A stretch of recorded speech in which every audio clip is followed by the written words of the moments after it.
Perjuangan dipastikan tersingkir dari perebutan kursi di DPR, meski mereka memiliki popularitas tinggi dan berpengalaman sebenarnya sebagai legislator.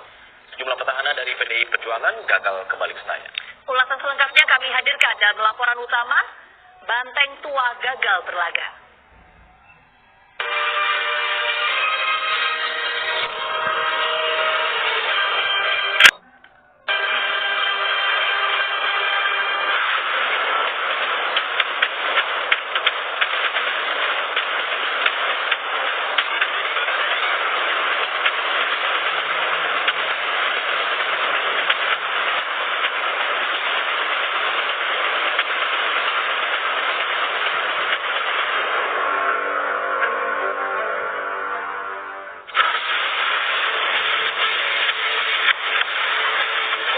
Senayan bakal tidak bisa lagi dinikmati sejumlah calon legislatif petahana dari Partai Demokrasi Indonesia Perjuangan (PDIP).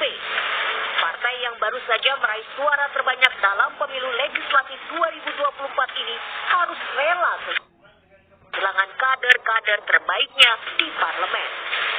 Sederet nama politikus senior dari PDIP dipastikan gagal meraih kursi DPR.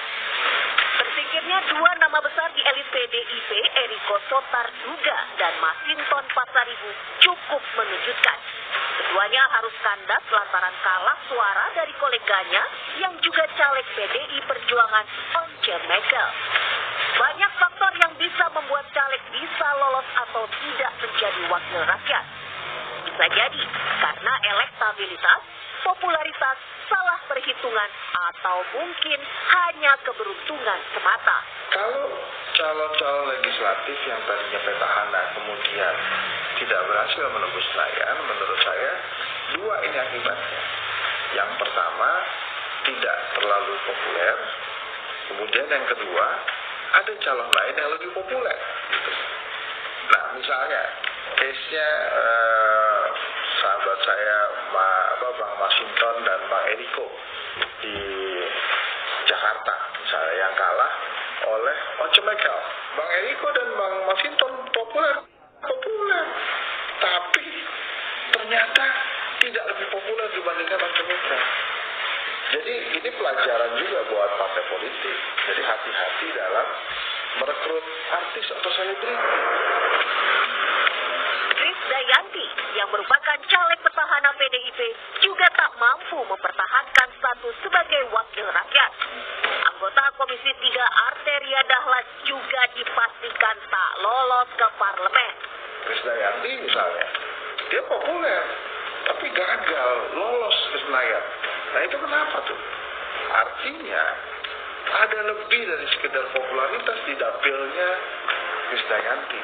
Jadi sangat mungkin walaupun Dayanti populer, tapi di dapil itu ada orang lain yang lebih populer karena banyak turun ke lapangan, ya, banyak berinteraksi dengan rakyat sehingga mengalahkan Dayanti.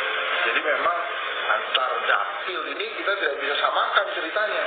Ada yang populer saja cukup seperti di Jakarta misalnya, tapi ada yang di daerah kalau sudah populer terus harus turun ke rakyat baru bisa lolos.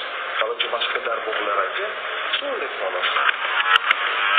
Petahana dari PDIP lainnya yang sudah dipastikan gagal lolos ke Senayan antara lain mantan jubir KPK Johan Budi dan politikus senior Trimedia Panjaitan, Rika Ciptaning dan Hendrawan Supratikno.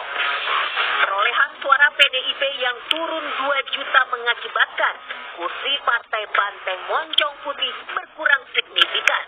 Dari 128 kursi diprediksi PDIP hanya mendapat 110 kursi saja. Jadi biasa ya dalam kontestasi, ada yang gugur, ada yang baru yang masuk ke DPR. Jadi secara umum karena suara kami mengalami penurunan dari 128 kursi berkurang menjadi kurang lebih 109 sampai 110 kursi.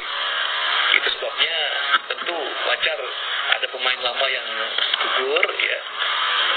Menurut perkiraan kami ada kurang lebih 55 sampai 60 wajah-wajah yang ada di DPR tahun 2019 sampai 2024 yang tidak kembali ke Senayan.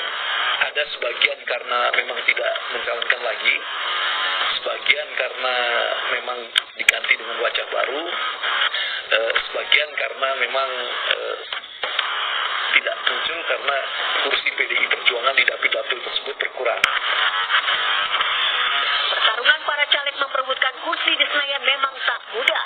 Modal besar dan popularitas yang mumpuni tidak menjamin bisa merebut suara. Apalagi ada sistem proporsional terbuka yang membuat pertarungan terjadi bukan hanya antar caleg lintas partai, tetapi juga caleg yang berada di partai yang sama. Dalam pemilu kali ini kan memang banyak faktor ya. Yang pertama adalah faktor penguasa yang ikut cawe-cawe, itu jelas.